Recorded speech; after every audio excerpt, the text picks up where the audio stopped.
Next on NCBA's Cattlemen to Cattleman. Premise registration is vitally important so that in the event of a disease outbreak, we can contact you as quickly as possible, notify you that something's bad is maybe happening in your neighborhood so that you can take the proper steps to protect your herd health and protect your neighbors. Answers to some important questions about animal identification, plus a perspective on this year's cattle market trends. And profitability can be affected by the way you handle your cattle. This week's Cattle Learning Center has tips from a career cowboy. And now, NCBA's Cattlemen to Cattleman. Substituting for Susie Ross is Kevin Oxner. Hello, and welcome to NCBA's Cattlemen to Cattleman. I'm Kevin Oxner. Topping cattle industry news this week, American trade representatives are returning from Seoul, South Korea, where market access for U.S. beef exports is a hot topic. The two countries are trying to complete a free trade agreement, but Korea's continued blocking of U.S. beef exports has been a sticking point. NCBA opposes ratification of the free trade agreement unless genuine market access for all U.S. beef products is included, and that feeling is shared on Capitol Hill. Many members of Congress have said any agreement is dead on arrival unless the deal includes access for U.S. beef. NCBA's chief economist, Greg Dowd, represented U.S. cattlemen in Seoul. According to Dowd, the two sides still have much work to do, and Korea's stalling tactics have U.S. officials frustrated. A deal with South Korea must be reached soon if it is to be ratified under the president's fast-track trade promotion authority. That authority expires at the end of June. Farmers and ranchers are finding conservation easements to be an important tool for preserving agricultural land and rural open space. Congress thinks so too. An amendment passed last year granted tax incentives for conservation easement donations. Now, Senate Bill 469 would make those tax incentives permanent. The bill has the support of NCBA and many other agriculture, conservation, and sporting organizations. Several issues are driving the need for a national animal identification and traceability program. Premise registration is especially important for disease control and eradication. When it comes to individual animal ID, age and source verifications are key issues. For cattle producers, there sure are a lot of questions out there.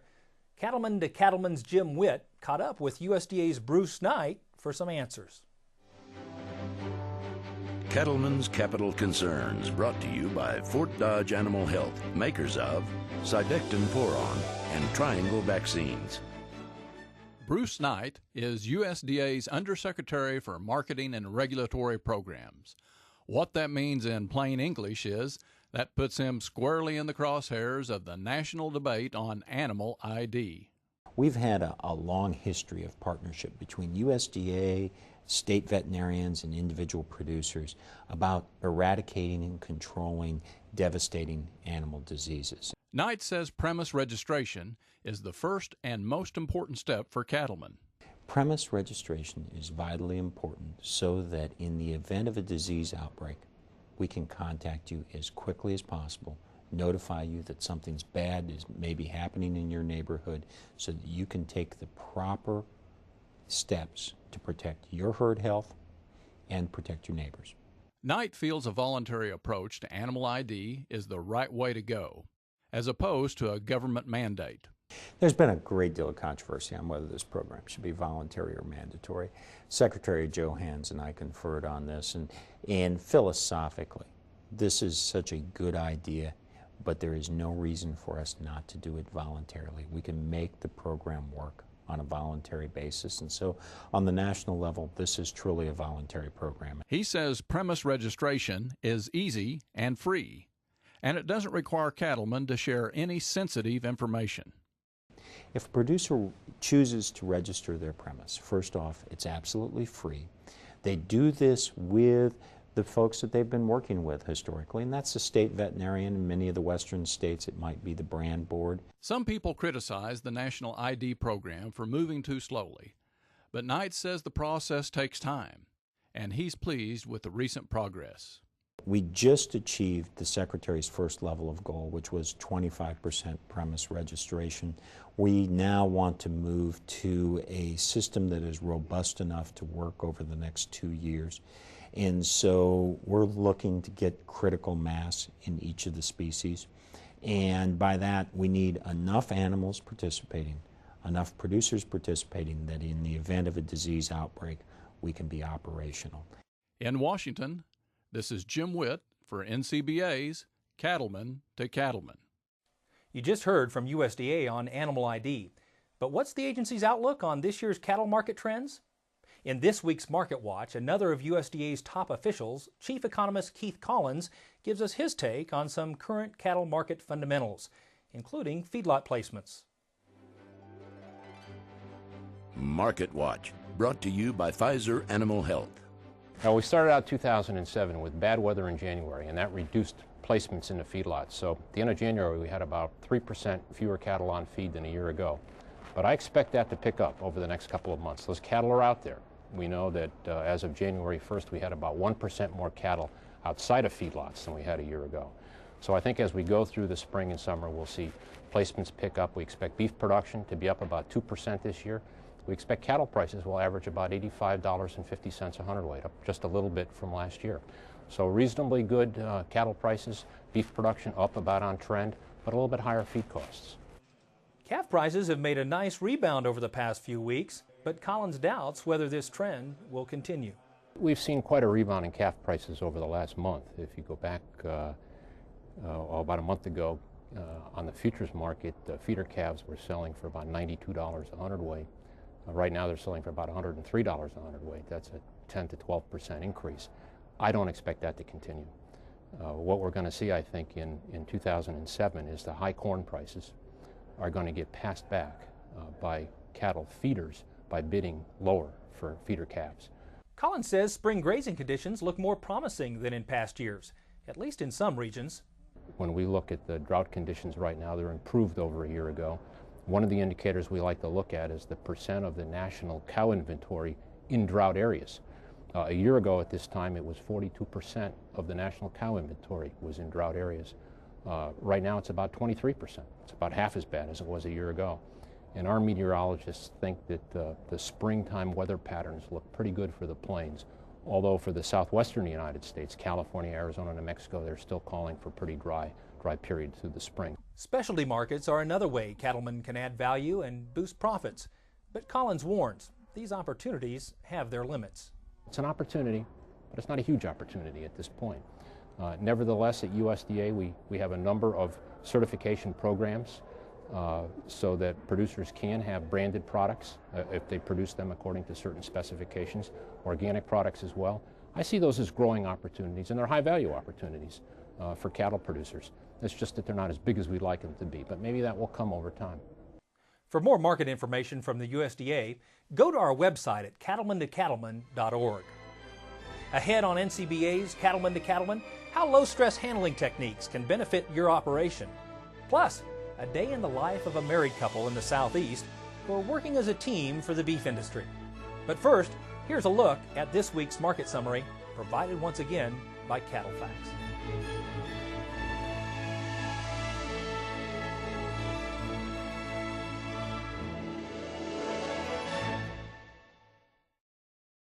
In 1874, an innovation changed the beef industry forever. It was called barbed wire, and it brought an end to open-range grazing and began a whole new era of cattle management.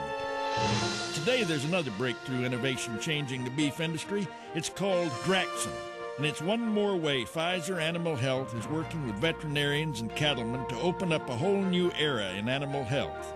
To learn more about Draxxin, talk to your veterinarian.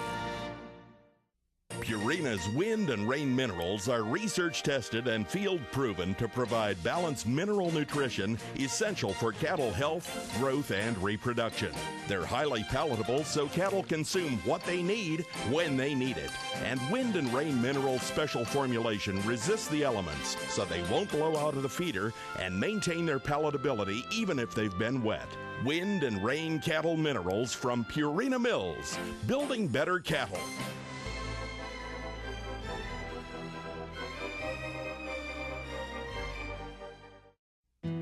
West Nile virus is still a deadly threat for virtually every horse in America. Protect your champion with West Nile Innovator, the original West Nile virus vaccine. West Nile Innovator has been proven safe and effective, with more than 20 million doses administered coast to coast. Ask your veterinarian for West Nile Innovator today. From Fort Dodge Animal Health, the official vaccines of the American Quarter Horse Association. And now, this week's Management Minute. For many cattlemen, calving season is a time of great satisfaction with the daily arrival of new calves. However, it's also a season of long hours, short nights, and decision-making about when to assist a cow during delivery. Dr. Larry Rice, retired extension veterinarian from Oklahoma State University, demonstrates the correct placement of the chains. The chains really need to go above the fetlock, and then the loop over the top, within a half hitch in the pastern joint, with the pull coming down over the tip of the toes here on the top. Something as basic as the proper placement of the chains can make a big difference in the amount of time it takes for you to assist, and whether you add one more live calf to the herd. Just always remember, when in doubt, call the vet.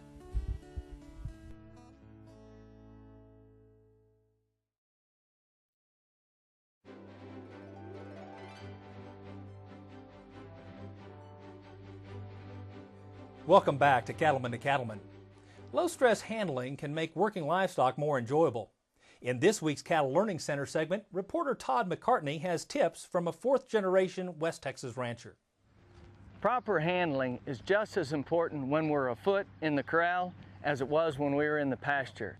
Our expert on the topic is Joel Ham, a fourth-generation West Texas rancher who for the last nearly 20 years has studied and put into practice the low-stress methods of master stockman Bud Williams. The first thing that I try to do when I approach cattle or any livestock is to get them to accept me. After they've accepted me, then I just need to get movement. I just need to ask them to move, because that's the basis. If I can't get them to move, I can't do anything. So my goal when I approach animals is not to go somewhere with them, it's just to get them to move. We're going to stay together right now because these cattle want to see us, and we want to give them one target to look at instead of two. I'm going to ask these cattle to move again, and I don't care where they move. But I just need to spend a minute or two teaching them that they can move, and then I also need to teach them that they can stop. These back ones are not moving because it's not their turn to move yet.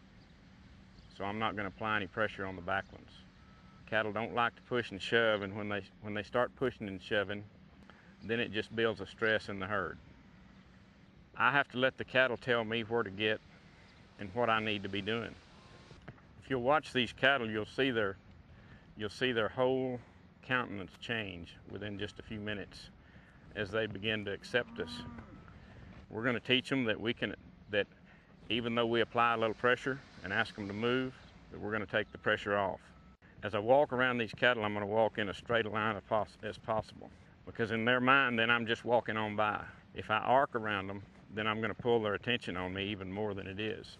And I want the cattle to move down that fence. So to do that, I'm going to move straight out so they can walk away from me down that fence and still see me without having to turn their head. It shouldn't matter what the cattle in the other pen are doing. We can't let that influence on what we're doing. Cattle are pretty simple, and so it's better to ask them to do one thing at a time instead of two. We need to get them to turn their heads and then move.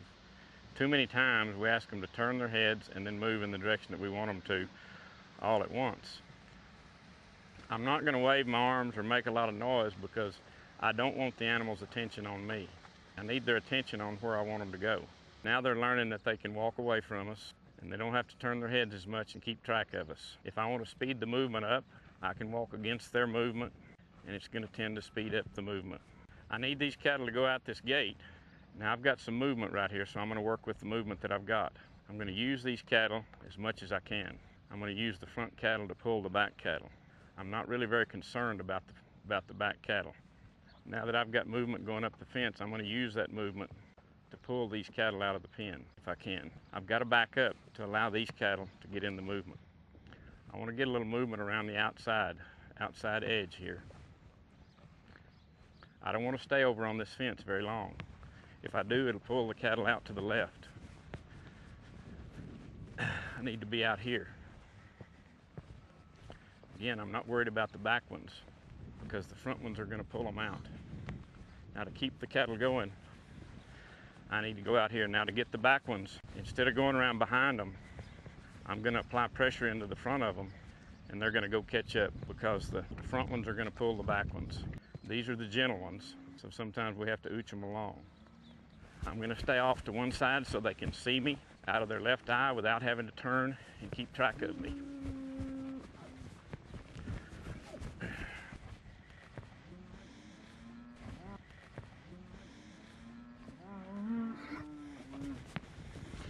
I can see them trying to come back, so I need to speed these up a little bit. Now stop, Brooke. Back up, back up. If I can just rock back and forth, it'll encourage them to turn and walk away from me. Low-stress cattle handling can also save time and money. Ahead, we'll demonstrate more of those skills as Cattleman to Cattleman continues. We'll be right back.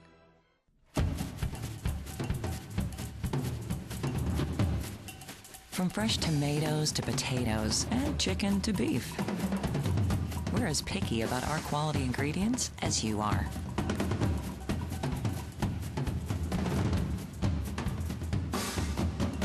Because that's what we're made of.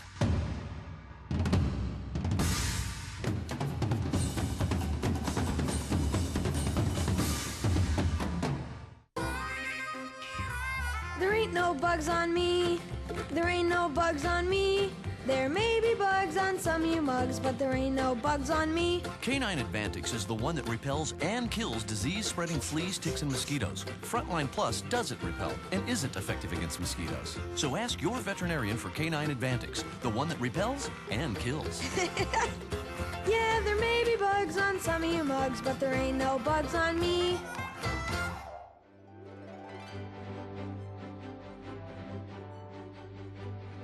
Welcome back to NCBA's Cattleman to Cattleman. Let's head back to Todd McCartney and Joel Ham for more handling tips that can improve your stockmanship. Most people, when attempting to use these techniques, are simply trying to force cattle more slowly. This won't work because force is force no matter how you use it, fast or slow, it's still force.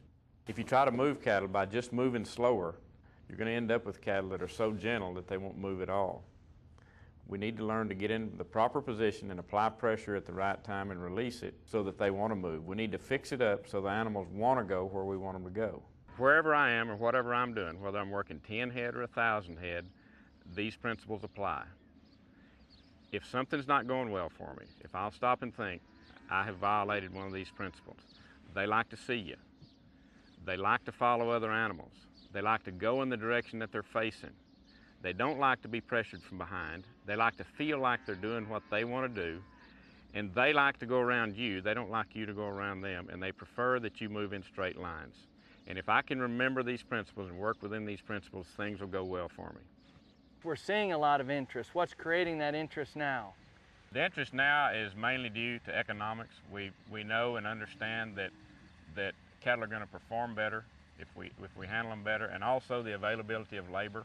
In years past, we had an abundance of cheap labor. We've got a shortage of labor now, and it costs more. So there's a great need for fewer people to work more cattle. A cowboy, a rancher, he's a stockman's clinician. Joel Ham makes it very clear that the results we get with our handling are directly related to our knowledge and understanding of how cattle think and react. Low stress makes for low cost, and good handling's good business. If you want to learn more ways to improve your stockmanship, go to cattlemantocattleman.org to get a copy of our low-stress handling DVD featuring 3 career cowboys. He and his wife travel over 80,000 miles a year, buying, sorting, loading, and shipping cattle all over the southeast part of the country. We'll share a day in the life of Del and Nancy King next. Agriculture is a small portion of the population now, and if we're not working together, we're not going to get anywhere. As our family, we cannot be in Washington, D.C. all the time, and I just couldn't live without NCBA representing. They're looking out for our interests. They're there fighting for us every day. If you got 1 cow or 2 cows or 100 cows, you need to be a member. I'm a member of the NCBA because a long time ago, 35 years ago, I felt that I needed to know more of what my industry is doing. So I got started at the county level. If you're in the cattle industry, now's the time to join and let your voice be heard loud and clear. You need NCBA working for you, and NCBA needs you. It's easy to join. Just call, get online, or talk with your state affiliate and sign up today.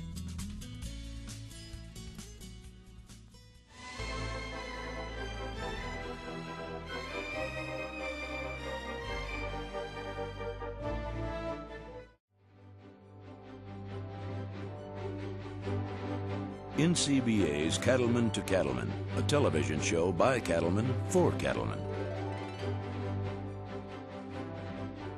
Hi, I'm Sarah Fogelman from Kansas State University, and you're watching NCBA's Cattlemen to Cattlemen. The cattle business is hard work, but in Kentucky, a husband and wife team are working together to make a strong contribution to the industry. Del King explains why it takes a family effort to fill the order in their business. Del and Nancy King are familiar faces to cattlemen across the Southeast. Headquartered in Hopkinsville, Kentucky, Del, his wife Nancy, and son Chuck run a family-owned order buying business specializing in cattle fresh out of the country. Most of our customers want us to see the cattle before they're purchased, see them in person. So we travel the Southeast, my wife and I, and try to see the cattle that we buy personally before they're purchased. And also our customers like for us to be there when they're being weighed and sorted and put on the trucks. Maybe that's kind of the old-fashioned way, but most of our customers expect that. In their 40th year, the Kings make it a point to share their knowledge about industry trends with their customers. Dale is an innovative leader. He's active on the National Beef Quality Assurance Advisory Board and a champion of preconditioned calf sales. Health is primary. These cattle have got to be healthy to perform and to have repeat business. But I think everybody is demanding that cattle to be handled better, and we are improving. And I'm pleased with that, and my customers are pleased with that. Dell knows what his customers want. Healthy feeder cattle that have superior performance and predictability can make the difference between success or failure. This is a hands-on job for the Kings. On any given day, they travel the back roads to work side by side with their customers. Because when we load cattle, my wife and I and my son, we are drawn up in a knot until we hear that they're delivered and everything was okay. You just can't help but worry when you put these cattle on the road costing $50,000 or $60,000 for a customer. You want him to be pleased, and if they get delivered on time, he's going to be happy and if they're in good shape. So until we hear from our trucking company manager and say the cattle are delivered, everything was fine, everybody was happy, then we could kind of give a sigh of relief. It's this kind of commitment that keeps the beef industry rolling ahead. It's one of our favorite parts of the show, getting a look at farms and ranches from all across the country in our Legacy Photos program. Let's take a look at this week's pictures.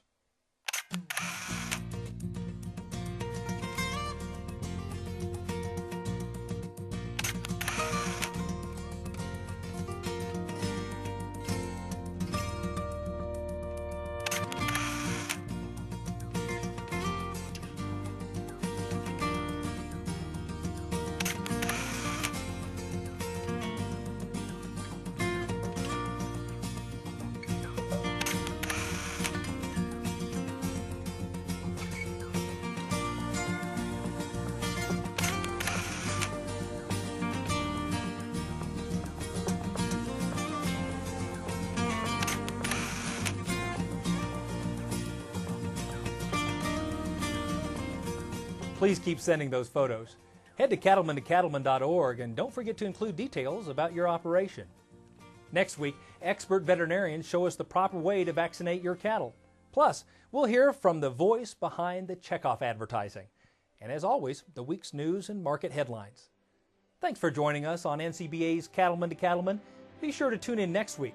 A new episode airs every Tuesday night at 8:30 Eastern Time, right here on RFD TV.